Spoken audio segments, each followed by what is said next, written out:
Pelatih Timnas Indonesia Patrick Kluivert menjanjikan ada perubahan di Timnas. Apa taktik yang akan diandalkan Kluivert untuk menyatukan pemain lama dan pemain yang baru yang benar-benar bergabung dengan Timnas? Lalu bagaimana dukungan supporter untuk Kluivert dan tim kepelatihan? Kita ulas bersama mantan pemain Timnas Aji Santoso yang bergabung lewat Zoom. Selamat pagi Mas Aji. Selamat pagi Bung. Terima kasih Mas Aji sudah bergabung di Dialog Sampai Sama-sama. Pagi hari ini. Dan juga pengamat sepak bola Haris Pardede. Selamat pagi Bung Haris. Selamat pagi juga Bung Mario dan juga Coach Langsung dari Aji. Australia. Pagi Bung. Pagi Bung. Langsung dari Australia ini ya Mas Haris. Betul. Oke. Dan juga peneliti Litbang Kompas yang sudah bersama saya di studio, Vincentius Gitiarko. Selamat pagi Mas Tiar. Pagi, Mas. Terima kasih Bapak-Bapak Selamat sudah pagi Mas Tiar. Pagi, Mas. bergabung di Selamat pagi Dialog Bang Pagi. Tiar. Saya ke Mas Aji. Mas Aji melihat bahwa Kluivert dalam konferensi pers kemarin menyebut akan ada perubahan. Tapi kalau melihat 30 pemain yang dibawa, yang sudah muncul di media sosial, yang dibawa dalam pertandingan ini, pun juga skuad timnas yang disiapkan untuk Piala Dunia kualifikasi ini. Apakah memang sudah ada perubahan besar yang dilakukan oleh Patrick Kluivert atau belum? Iya, kalau kita ngelihat dari wawancaranya Kluivert ketika melakukan preskon pre-match ya, sepertinya cukup bagus. Artinya Kluivert memiliki kepercayaan diri yang tinggi ketika menghadapi Australia nanti. Dan yang kedua, kalau perubahan strategi, formasi ataupun komposisi sepertinya memang itu akan dilakukan praktek, terutama ketika tim ini dilatih dengan Sintayong menggunakan 3 pemain stopper ya, 5 pemain belakang. Kemungkinan besar kalau menurut prediksi saya juga perubahan itu salah satunya adalah formasi pemain. Mungkin biasa Patrick Kluivert ketika menjadi pemain juga ketika di Belanda lebih menggunakan formasi 1-4-3-3, kemungkinan besar itu yang akan menjadi perubahan Patrick Kluivert di dalam pertandingan nanti. Begitu. Berarti perubahan besar ini dibandingkan dengan era kepelatihan STY kemarin terlihat sekali ya?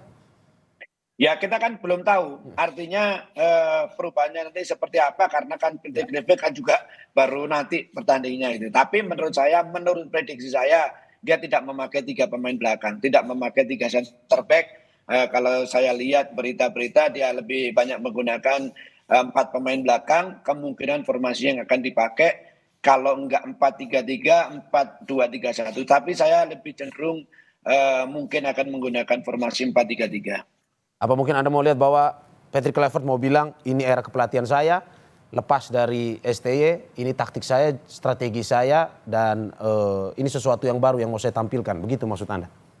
Itu pasti, karena setiap pelatih memiliki cara bermain sendiri-sendiri, memiliki formasi pemain. Dan menurut saya itu, Patrick itu juga akan menunjukkan bahwa sekarang eranya Patrick Kluivert bukan eranya STY lagi. Dan menurut saya perubahan-perubahan itu yang akan dilakukan oleh Patrick Kluivert. Oke, saya ke Mas Haris. Mas Haris, bagaimana melihat perubahan ini? Apakah sudah ada perubahan dan arahnya kalau Anda lihat positif, tidak hanya pertandingan Australia pada hari ini, tapi juga untuk kualifikasi Piala Dunia atau bagaimana? Ya kalau saya justru melihat ya kalau perubahan mungkin atau hampir pasti ada ya karena that's why mereka ditunjuk jadi pelatih baru menggantikan Sintayong, tentu diharapkan ada perubahan. Tapi perubahan seperti apa? Saya rasa tidak akan terlalu berbeda jauh menurut saya. Kenapa? Karena tim ini nggak punya banyak waktu untuk berlatih secara bersamaan. Betul mereka memang sudah menjalin komunikasi dari interview yang kebetulan saya lakukan, Rafael Struijk, Ole dan juga Justin Upner, mereka mengatakan memang ada komunikasi bahkan Zoom dengan Patrick Kluivert.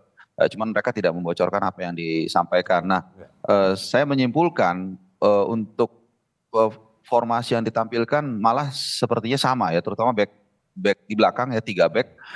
Kenapa? Ada 2 alasan utama yang sering saya sampaikan di sini. Pertama, para pemain ini sudah terbiasa bermain sebagai 3 back. Ya, bahkan di klubnya pun mereka rata-rata main 3 back, termasuk juga Rizky Ridho, Hafner kalau memang dipasang ya. Hafner absen nanti dan juga Jahit Ses ya, kecuali Hilgers main 4 back di Almer City. Dan yang kedua adalah kalau kita lihat dari pemanggilan itu, kalau kita sedikit cermat, mereka memanggil Patrick Kluivert memanggil 6 center back, bahkan 7. Ya, ada Jahit Ses, ada Hilgers, Ridho, Muhammad Ferrari, kemudian Justin Hapner, Jordi Amat, bahkan kalau kita mau masukkan Kevin Dix dan Sandy Walsh itu juga center back. Karena Sandy Walsh di beberapa match terakhir bersama Yokohama itu main sebagai center back. Ya tapi buat saya nggak masalah ya mau main pakai 3 back, mau 2 back, bahkan nggak pakai back sama sekali. Kalau memang kita punya pulang dengan bawa poin, saya pikir nggak ada masalah. Semua orang pasti senang, semua orang pasti happy. Kalaupun nggak bisa bawa 3 poin, 1 poin pun saya juga kalau buat saya masih happy. Demikian. Oke. Tapi kan ada yang bilang bahwa prediksi dengan ada tambahan 4 pemain baru kemarin, 4-3-3 paling cocok nih formasinya untuk Indonesia versus Australia pada hari ini. Karena melihat bahwa Indonesia diharapkan lebih berani untuk main menyerang. Tapi kalau Anda lihat dengan ada 6 back yang dipanggil oleh STY, apakah mungkin, oleh Clifford, apakah mungkin saja akan lebih bertahan, lebih ke dalam bermainnya, atau justru akan saling jual beli serangan pada hari ini? Iya, yang pertama 6 itu center back, jadi bukan hanya back ya, karena back ada back sayap juga. Nah, menurut saya tidak melihat kita akan bermain terlalu all out juga atau total football. Mungkin kita lebih hold bola lebih lama karena mungkin pemain yang nanti akan diturunkan lebih cair begitu ya. Tapi apakah kita berani all out attack menghadapi Australia, tim nomor 4 di Asia secara peringkat? Tim yang paling atau cukup sering langganan Piala Dunia, dan mereka juga bukan tanpa motivasi ya, mereka juga belum pasti lolos gitu, dan mereka akan main home gitu. Jadi saya rasa dan satu lagi kalau kita lihat karakter dari Alex Pastoor ya, kalau kita cermati 2 musim lalu terutama, ini saya sering ungkapin nih, di Almer City saat itu dia berhasil membawa Almer City promosi untuk pertama kali ke Eredivisie, kemudian dia mempertahankan tahun berikutnya. Nah ketika dia mempertahankan Almer City di Eredivisie, itu dia tim nomor 2 paling sedikit mencetak gol. Dan dia mengatakan dia tidak peduli bermain dengan cara apapun selama dia mendapatkan hasil, which is buat saya nggak masalah gitu. Jadi mau main nanti counter press, mau main sama dengan Sintayong, mau beda, mau apa, kalau dia bawa 3 poin, buat saya itu that's the most important thing. Oke. Saya ke Mas Haji. Mas Haji, bagaimana melihat bahwa formasi yang akan diprediksinya, formasi yang akan dibawa oleh Clifford pada malam hari ini? Apakah memang akan lebih menyerang dengan formasi yang misalkan kita lihat prediksi 4-3-3, ataukah bermain lebih ke dalam, lebih bertahan, ataukah juga dengan tambahan pemain baru ada oleh Romeni ini akan digempur nih, saling jual beli serangan? Oke.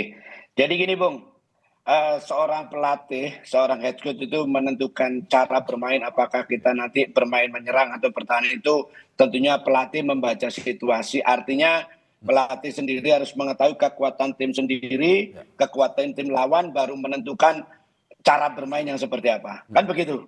Ya kan?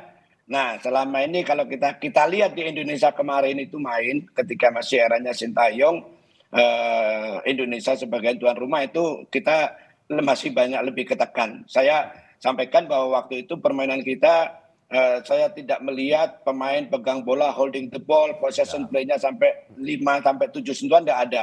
3-4 hilang, 2-3-4 hilang gitu. Artinya pemain-pemain kita dalam keadaan tertekan. Itu karena memang dilakukan oleh tim Australia, banyak melakukan menekan. Nah, untuk pertandingan nanti ya tentunya apa yang akan dipakai strategi nanti, apakah open, akan menyerang ya. Tapi menurut saya di dalam sepak bola modern sekarang itu ya, kalau menyerang juga bersama-sama, bertahan juga bersama-sama. Kalau kita lihatlah sepak bola di Liga Inggris, itu nggak ada yang namanya pemain ketika lawan pegang bola ada satu meninggalkan lawan di atas, nggak ada. Semua bahkan sampai turun di sepertiga pertahanan. Artinya itulah tuntutan sepak bola modern seperti itu. Nah, nanti bagaimana Clifford akan menggunakan sistem cara bermainnya seperti apa gitu. Jadi menurut saya meskipun main di Australia, tentunya pemain harus selalu menjaga irama, menjaga jarak antara pemain belakang, pemain tengah dan pemain depan. Itu harus jaraknya harus tidak boleh longgar, selalu harus dari 30-35 meter antara pemain belakang dengan pemain depan. Artinya selalu mempersempit untuk lawan supaya tidak melakukan penguasaan bola terlalu lama. Jadi menurut saya nanti, saya masih belum tahu, tapi prediksi saya kalau kita terlalu banyak bertahan juga akan banyak keserang gitu. Jadi menurut saya normal ketika nyerang semua juga harus ikut menyerang, kalau bertahan semua pemain menyerang. Jadi main satu blok. Main satu blok itu artinya ketika kita bertahan semua pemain harus berada di lapangan kita sendiri, daerah kita setengah lapangan. Ketika menyerang pun juga seperti itu. Semua pemain tidak boleh ada yang tinggal di bawah garis tengah. Itu akan mempersempit jarak gitu loh.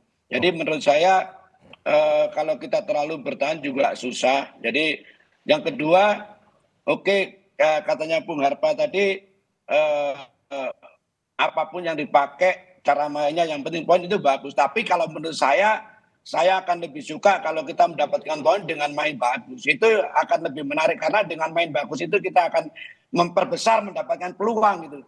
Kalau kita main bertahan aja sekarang aja di dunia sepak bola sekarang sangat tidak menarik gitu. Ya. Menurut saya seperti itu. Coba lihat sepak bola di Inggris, kompetisi Inggris atau timnas semua main. Mereka mesti hanya main atraktif dan menang. Pertama menang dulu, pertama dapat poin dulu. Tapi untuk bisa dapat poin, untuk bisa menang itu adalah dengan permainan yang bagus kan begitu.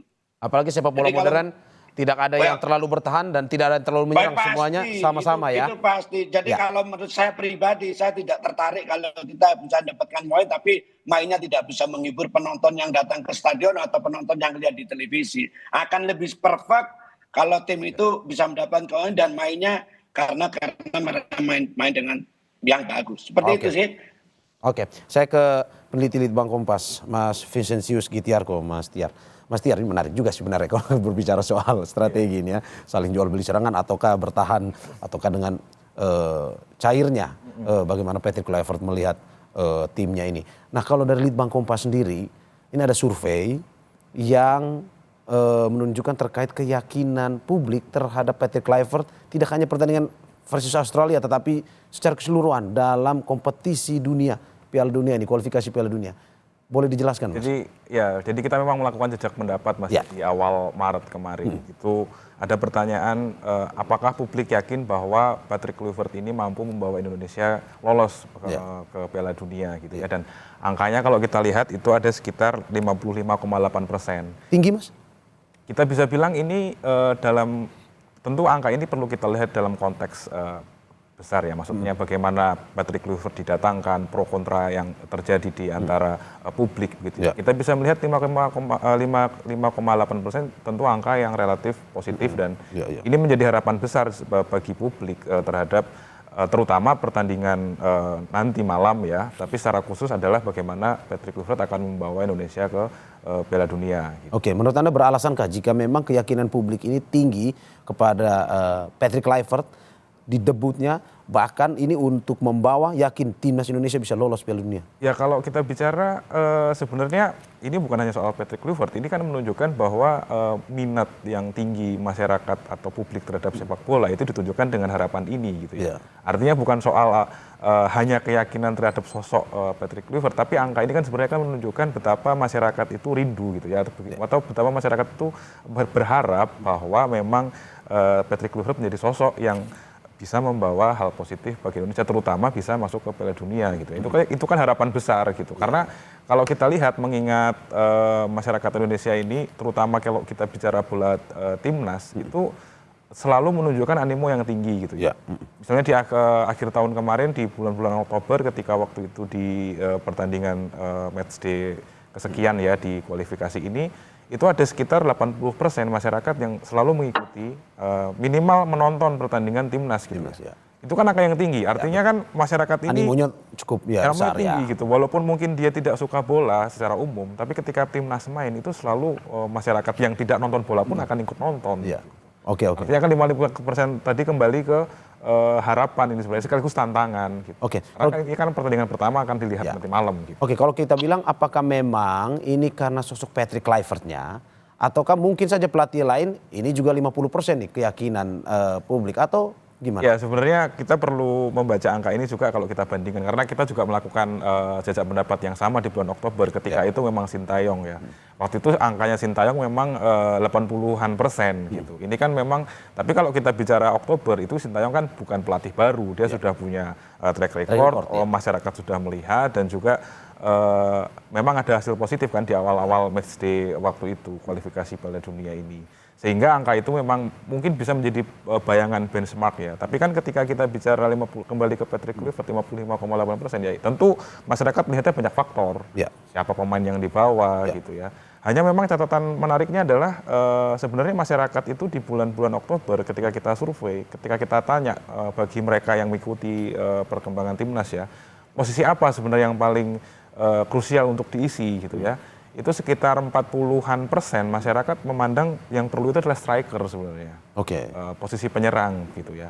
Hanya kan dalam perjalanan kalau kita lihat memang naturalisasi itu dilakukan dan juga ada bongkar pasang di depan. Tapi kan memang kalau kita lihat sejauh ini bahkan sampai melawan Australia itu yang paling gemuk atau bongkar pasangnya paling gede kan memang di sisi pertahanan ya. Nah, itu mungkin yang nantinya kalau misalnya penyerang-penyerang kita, kalau ini kan nanti kan ada 2 minimal yang baru ya, yang naturalisasi dan yang dari dalam negeri. Nah itulah nanti mungkin yang akan menjadi fokus dari publik juga, bagaimana penyerang-penyerang timnas ini bisa membuktikan diri. Apa saja misalkan dalam pemain yang diharapkan, terutama untuk pertandingan pada sore hari ini? Di sore hari ini tentu masyarakat, ini tentu kita bisa melihat juga apakah masyarakat yakin bahwa Indonesia akan lolos gitu ya. Tapi memang kalau kita lihat ekspektasi masyarakat itu relatif moderat sebenarnya. Walaupun ada kemungkinan bisa lolos langsung gitu ya. Tapi masyarakat itu sebenarnya relatif berada di posisi ketika kita tanya, sekitar 45% sebagian besar itu harapannya adalah lolos posisi 3 atau 4. Artinya kan next round gitu. Artinya kan meskipun masyarakat ini masih logis lah melihatnya. Ingin Indonesia melihat masuk Piala Dunia, tapi harapannya tetap cukup moderat sebenarnya. Mengambil jalan yang oke lah, lolos tapi tidak yang harus lolos langsung. Ini sebenarnya kan tekanannya kan tidak terlalu tinggi gitu ya, dan itu kan sesuatu yang memang masih sangat doable sekarang gitu. Tapi kita ya bersyukur bahwa animo masyarakat masih tinggi juga dan keyakinan itu ya. Oke, saya ke Mas Harpa. Mas Aris, bagaimana Anda melihat bahwa keyakinan publik terhadap Patrick Kluivert ini cukup tinggi, 50% lebih, bahkan hampir 60% bahwa tidak hanya menang melawan Australia malam ini, tetapi lolos Piala Dunia?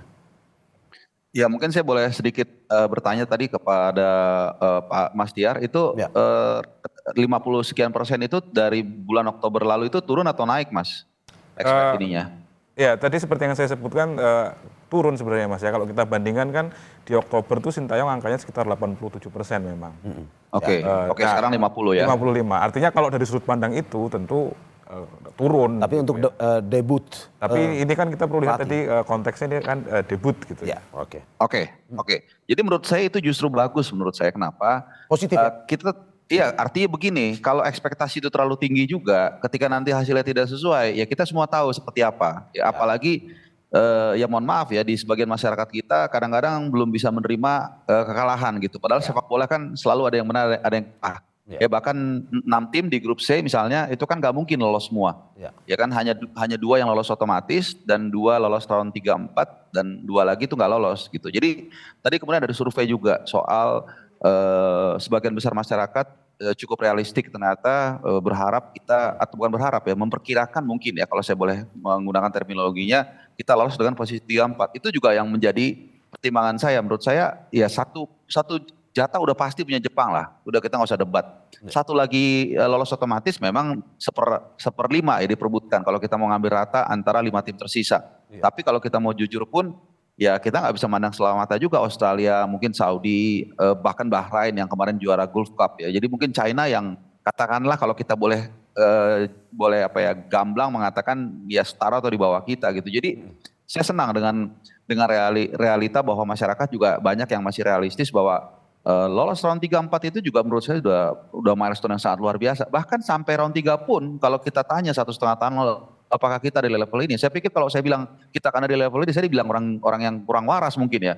Tapi ya kita syukuri apa yang sudah kita capai saat ini dan kita berusaha untuk memompa kemungkinan atau potensi kita untuk lolos. Apakah itu desat 2 posisi langsung atau 3-4 doesn't matter. Ya bahkan kalau buat saya pribadi, pun kita nggak lolos pun selama mereka udah fight dengan segala yang mereka punya, saya tetap akan mengapresiasi. Seperti itu kira-kira. Oke, saya ke Mas Aji. Mas Aji, yang saya ingin tanyakan dengan keyakinan publik yang begitu tinggi, dengan animo masyarakat terhadap pemain timnas di bawah Patrick Kluivert yang begitu besar, seberapa mungkin prediksi pada malam hari ini Indonesia akan menang melawan Australia? Tapi sebelum Anda jawab, kita saksikan dulu saja.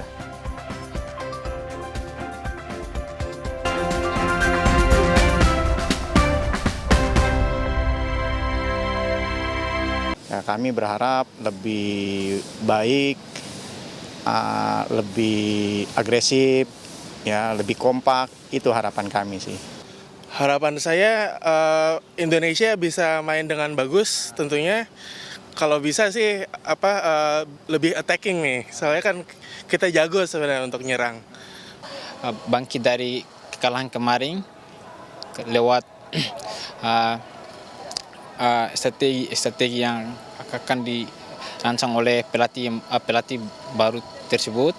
Karena kemarin kelihatannya permainannya udah cukup bagus, tapi kurang dari sudut pandang saya sendiri kurang ada chemistry-nya. Semoga bisa menembus Piala Dunia. Tetap semangat untuk pemain timnas, tetap tenang dan menang. Harus menang. Terima kasih masih di Sapa Indonesia Pagi bersama saya Mario Sharon dan narasumber saya mantan pemain timnas Aji Santoso, pengamat sepak bola Haris Pardede dan peneliti Litbang Kompas Vincentius Gitiarko. Saya ke Mas Aji. Mas Aji, bagaimana melihat antusias, keyakinan publik yang begitu tinggi terhadap Patrick Kluivert bisa lolos Piala Dunia? Ya, memang masyarakat kita sangat antusias dengan tim ini karena tim ini sudah berjalan sampai sejauh saat ini juga merupakan satu hal yang positif. Tentunya masyarakat kita termasuk kita lah, semua orang Indonesia tentunya menginginkan Indonesia bisa lolos ke Piala Dunia dengan jalan nanti pertandingan ketika melawan Australia paling tidak bisa mendapatkan poin, meskipun menurut saya tidak mudah karena kalau kita lihat dari pertandingan leg pertama ketika main di Indonesia, tim Australia kualitasnya waktu itu memang berada di timnas kita, tetapi kita ngelihat dulu bagaimana kualitas tim ini setelah bersama dengan Patrick Kluivert, kan begitu. Apakah tim ini kualitasnya sama aja dengan kemarin atau kan kualitasnya pemain ini, tim ini lebih bagus, apalagi juga ada beberapa pemain baru. Nah, jadi kita lihat dulu nanti bagaimana kinerja Patrick Kluivert dengan timnas ini. Nah, tentunya sebagai masyarakat Indonesia tentunya pertandingan nanti itu kalau bisa mendapatkan poin 1, katanya Bung Harpa tadi, syukur-syukur kalau bisa mendapatkan 3, meskipun kita juga harus memberi wawasan kepada supporter kita yang sangat fanatik untuk bisa mendapatkan di Australia itu tidak mudah, meskipun di dalam sepak bola itu semua serba memungkinkan. Oke, saya ke Mas Tiar. Mas Tiar, Australia, Socceroos punya sejarah di Piala Dunia, menjadi salah satu langganan juga, tim kuat. Kalau Anda melihat, kalau misalkan Indonesia menang malam ini, apakah mungkin saja mencatatkan sejarah baru melawan Australia nih di ajang Piala Dunia ini? Ya, kalau kita bicara data sejarah ya ke belakang, itu kan ini akan menjadi salah satu pertandingan resmi yang ke-6 ya. Ini akan ke-6 Indonesia bertandang ke Australia dan dari 5 pertandingan sebelumnya memang Indonesia itu belum pernah menang. Bahkan selalu kalah gitu ya, belum pernah berhasil mencuri poin. Bahkan kalau kita lihat memang pertandingan paling awal itu kan sekitar itu waktu itu kualifikasi Piala Dunia 74. Pertandingannya tahun 73 sekitar bulan Mei. Waktu itu Indonesia kalah 1-2. Dan itu menjadi satu-satunya pertandingan Indonesia bisa mencetak gol di Australia sebenarnya. Karena 4 pertandingan setelahnya itu selalu kalah dengan tidak pernah mencetak gol. Terakhir itu waktu itu di tahun 2010 ya. Waktu itu kualifikasi Piala Asia 2011 itu kalah 0-1 waktu itu pertandingan di Brisbane. Artinya kalau pertanyaannya adalah seberapa penting pertandingan malam ini, sebenarnya ada catatan sejarah yang akan terukir. Seandainya minimal Indonesia bisa mencuri poin, maksimal bisa membawa poin maksimal. Begitu. Nah sekaligus nanti tentu masyarakat, kalau kita bicara kembali ke animo masyarakat, keyakinan, kepercayaan terhadap timnas itu juga ternyata tentunya akan semakin tinggi. Begitu. Oke. Saya ke Bung Haris. Bung Haris, bagaimana melihat ini statistik di atas kertas bahwa Australia selama kualifikasi ini hanya kalah 1 kali versus Bahrain. Indonesia pun bagaimana peluang melawan Australia pada hari ini? Dalam arti bahwa apakah dengan melihat strategi pun juga histori debut dari Patrick Kluivert yang tidak pernah kalah selama melakukan debut di tim yang dia tangani. Bagaimana Anda melihat pertandingan malam ini? Ya, pertama semua itu kan di atas kertas ya. Kalau kita lihat dinamika di lapangan, di klasmen itu sudah berubah jauh. Pertama dari tim nasional kita sudah banyak pemain yang berdatangan, pemain yang cukup bagus. Walaupun kita bisa berdebat dan berdiskusi soal apakah mereka bisa langsung tel tanpa mereka bertemu mungkin ada 4 sampai 5 pemain secara berbarengan ya. Sejak Kevin Dix hanya main mungkin 30 menit lawan Jepang, kemudian 4 pemain lagi masuk, Ole, Dean James, Emil Laudero dan juga Joe Pelupessy. Ya. Kemudian Australia sendiri juga kalau kita lihat mereka baru saja mencatatkan sejarah juga, tapi sejarah yang berbalik dengan kita. Kenapa? Karena mereka menjalani satu kualifikasi Piala Dunia terburuk sepanjang sejarah mereka. Sementara kita saat ini kalau dikatakan menang gak menang lawan Australia nanti malam, itu kita setiap apa yang kita gapai itu sejarah. Karena kan kita belum pernah sampai di level ini gitu. Jadi mau nanti kita 1 poin, mau kita apalagi menang dan seterusnya, itu kita sudah mencetak sejarah gitu. Jadi menurut saya ya kita sudah di langkah yang sangat positif, sudah di area yang benar, di on the track. Jadi tinggal bagaimana kita memaintain apa yang sudah kita lakukan sekarang. Oke, masih ada pertandingan, entah itu seri ataupun menang malam ini, masih ada pertandingan Bahrain, Cina dan juga Jepang. Kalau menang melawan Australia pada malam hari ini, bagaimana Anda melihat kepercayaan diri, terus juga optimistis dari Indonesia untuk menghadapi pertandingan tersisa, termasuk melihat mungkin saja melawan Bahrain yang ini secara mengejutkan juga bisa mengalahkan Australia itu gimana? Ya, kita kembali lagi ya ke persyaratan untuk lolos itu adalah poin. Artinya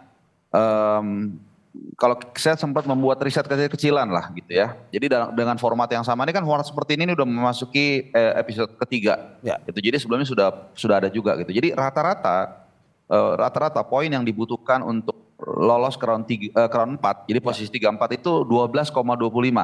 Nah ini kan Mas Tiar nih ahlinya statistik itu dibulutin ke bawah 12 poin. Jadi rata-rata.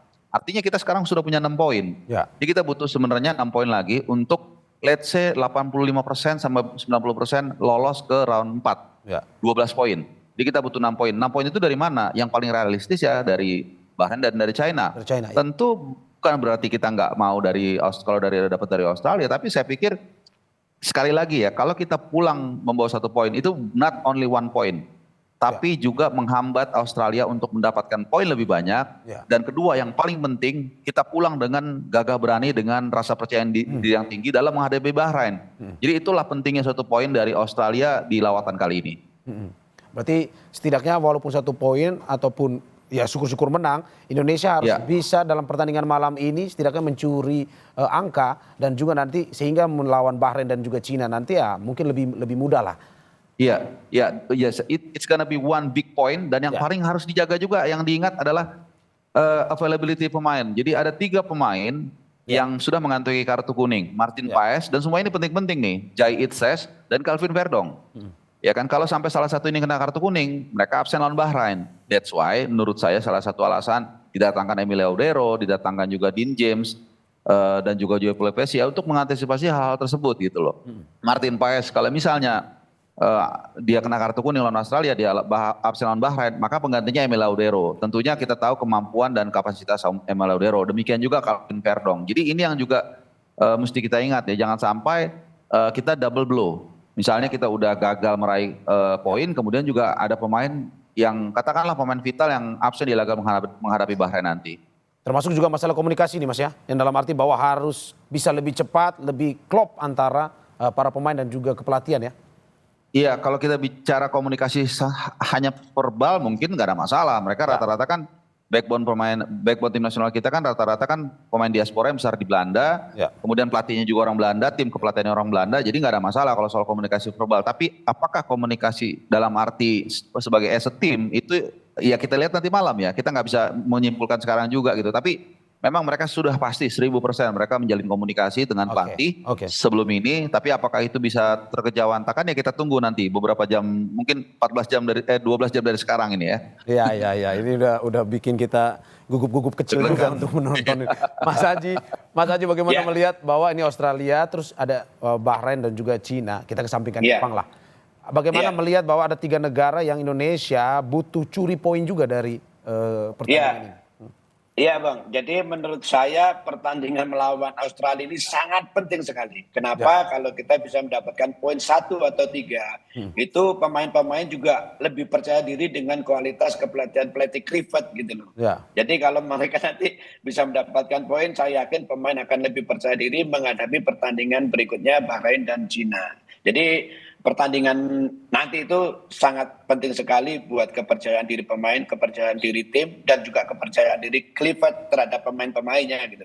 Tapi kalau nanti hasilnya lain, juga ini akan bermasalah kan. Ya makanya kita sih tentunya berharap untuk pertandingan nanti itu kita bisa mendapatkan poin 1, syukur-syukur 3 akan jauh lebih bagus. Oke, siapa evaluasi pemain menurut Anda yang kemarin pada saat pertandingan sebelum lawan Australia ini mungkin harus lebih optimal di pertandingan kali ini, Mas? Ya menurut saya kalau bisa semua pemain harus optimal dari penjaga gawang sampai striker itu akan mempermudah untuk bisa mendapatkan poin. Oke. Saya ke Mas Haris. Mas Haris ini terakhir. Ini bisa ceritakan nggak Mas? Ini kita juga pengen tahu nih kan di Australia. Bagaimana antusias di sana, supporter yang ingin masuk ke stadion nanti untuk menonton. Dan juga ini tata tertib apa aja nih bagi mereka yang menonton di sana, terutama di dalam stadion nih. Iya, pertama untuk bisa di sini itu perjuangannya nggak mudah, terutama buat supporter ya. Karena banyak dari mereka, mungkin ada ratusan yang gagal ke sini karena terbentur visa, itu pertama dulu. Nah yang kedua soal animo, jadi kemarin kebetulan kita dengan diaspora Indonesia, dengan supporter, itu mengadakan semacam ngabuburit bareng lah. Ngabuburit, ngobrol bola, sambil ada lelang jersey juga yang dihadiri oleh Bang Arya Sinulinga, ex PSSI. Ada juga penggiat bola, Bang Effendi Ghazali, dan lain-lain. Di situ kita ya bersilaturahmi, kemudian saling menyemangati dan juga latihan chance. Dan hari ini rencananya juga akan dilakukan long march. Long march dari satu tempat, saya lupa namanya, semacam taman begitu ya, dan kita akan jalan ke stadion untuk menciptakan mozaik yang positif ya buat timnas. Dan tentunya terakhir, tadinya saya dapat informasi itu tiket hanya sekitar 4.000-5.000 fans Indonesia. Tapi saya berbincang dengan salah seorang diaspora di Indonesia, salah satu sesepuh lah, dia mengatakan dia yakin sekali banyak orang Indonesia yang punya kemampuan dan akan beli tiket tanpa memberitahu. Jadi dia perkirakan bahkan dia yakin sampai 10.000 fans yang akan hadir di stadion, dan ini akan menjadi boosting moral buat Clifford dan kawan-kawan. Dan kita juga yang pasti berkontribusi, setiap insan sepak bola Indonesia banyak yang di rumah bisa dengan berdoa, bahkan juga menjaga jempolnya supaya kita tetap mendapatkan atmosfer yang positif gitu. Jadi kita dukung rame-rame, kalau mau berbeda pendapat nanti, jangan sekarang. Saatnya kita ketika 2x45, ketika lagu kebangsaan Indonesia berkumandang, saat itulah nggak ada cerita kita harus dukung tim nasional Indonesia. Satu tujuan, mendukung timnas Indonesia Mas ya?